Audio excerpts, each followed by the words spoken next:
Hello lovely viewers, welcome back to my channel. So I hope कि आप लोग अच्छे होंगे। एंड मैं ये वीडियो इसलिए शूट कर रही हूँ क्योंकि मैंने सोचा कि क्यों ना कैसे कैसे मैंने अपनी पढ़ाई की और मैंने अपनी एग्जीक्यूटिव का जो फर्स्ट ग्रुप है जिसमें कि 4 सब्जेक्ट आते हैं उसको क्लियर किया। सो आई थॉट कि मैं थोड़ा बहुत टिप्स यहाँ पे शेयर करूँ जिससे हो सके तो और लोग जो अभी सीएस के एग्ज़ाम्स के लिए अपेयर करेंगे, it will be helpful for them. So starting with my most favorite subject which is of company law। And company law मैं ये बताना चाहूँगी उसके बारे में कि कंपनी लॉ जो है वो सबसे बड़ा और ह्यूमंगस सिलेबस होल्ड करता है खुद के अंदर, because it singly contains 470 sections in it self. Starting में जब मैंने कंपनी लॉ पढ़ना शुरू किया तो जब मैंने सुना कि 470 सेक्शंस है, it became very difficult for me to understand कि मतलब कैसे मैं इतने सेक्शंस पढ़ूँगी, कैसे मतलब होता है ना सेक्शन याद रहेगा, प्रोविज़न याद रहेगा। बट धीरे धीरे मैंने इवेंचुअली उसको एनालाइज करना शुरू कर दिया। धीरे धीरे मैंने उसकी पढ़ाई स्टार्ट की, अपने टीचर से पढ़ा। And I am really thankful to her that she told us really very good कि मतलब मुझे और ज़्यादा एफर्ट लगाने की ज़रूरत नहीं पड़ी। So starting with the fact कि फ़र्स्ट ऑफ ऑल आप जिस भी टीचर से पढ़ रहे हो तो सबसे पहले ये इंश्योर करना कि आप जो है अपना जो लेक्चर कंप्लीट कर रहे हो तो लेक्चर एकदम अच्छे से कंप्लीट करो उस टाइम, और सारे अपना सिलेबस एकदम टाइम लिमिट एक डाल दो कि नहीं मुझे इस डेट तक कंप्लीट करना है, मतलब करना है। एक डेडलाइन जैसा डाल के सारा अपना सिलेबस कंप्लीट करो। देन अगर आप लेक्चर एक दिन देखते हो तो उस लेक्चर के साथ साथ जो भी मैम या फिर सर आपको नोट्स लिखवाते हैं उसको भी नोट डाउन करके और उसको रिवाइज़ भी सेम डे करना चाहिए। क्योंकि अगर ये हम लोग नहीं करेंगे ना तो ये यही होता है कि उस टाइम तो लगेगा कि हाँ, हमें सब कुछ आ रहा है, बट इवेंचुअली जब और आगे हम लोग बढ़ेंगे तो पीछे का सब हम लोग भूलते जाएँगे। तो it is really very important कि जब भी आप पढ़ो तो उसको सेम डे रिवाइज़ भी करना सबसे ज़रूरी चीज़ है। तो मैं भी यही करती थी, मैं भी अपना लेक्चर कंप्लीट करती थी। उसके बाद से शाम के टाइम या फिर आप जब भी कंफर्टेबल हो उसको लेके नोट्स को मैं गो थ्रू करती थी एंड रिवाइज़ करती थी। So this technique really helped me. मतलब अगर आप ऐसे करते रहोगे ना तो होता है ना कि जो भी सेक्शंस प्रोविजंस जितने भी मतलब कॉन्सेप्ट्स हैं वो यहाँ रहेगा, अदरवाइज़ वो सब निकल जाएगा क्योंकि हमारा दिमाग को होता है ना कि इवेंचुअली कुछ-कुछ चीज़ें बहुत जल्दी-जल्दी भूलने लगता है। So it is very important कि ये चीज़ हम लोग फॉलो करें। सेकंड टिप इज़ कि ज़रूरी नहीं है कि सिर्फ़ रिवाइज़ करने से, रीड करने से ही सब कुछ याद हो जाता है। सबसे इम्पॉर्टेंट चीज़ है वो है रिटन, कोई भी चीज़ को राइट डाउन करना।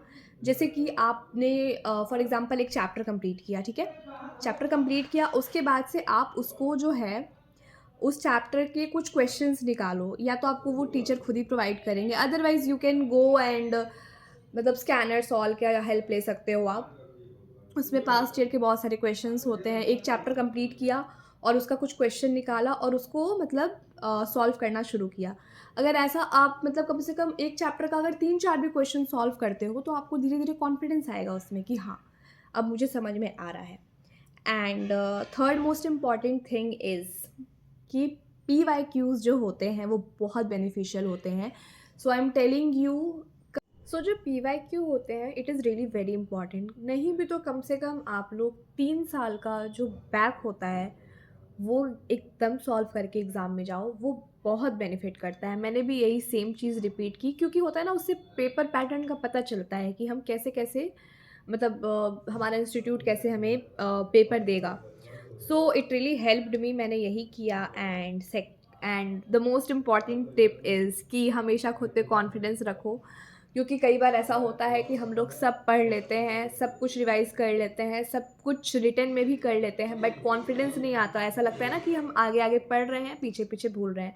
बट रिमेंबर दिस गाइज़ कि ऐसा कुछ नहीं होता है। अगर आपने रिवाइज़ किया है, प्रॉपर अच्छे से पढ़ाई की है, तो जब आप एग्ज़ाम में जाओगे और अपना पेपर लिखोगे, आपको खुद ऑटोमैटिकली सब कुछ रिकॉल होना पड़ेगा, until and unless you have practiced really well.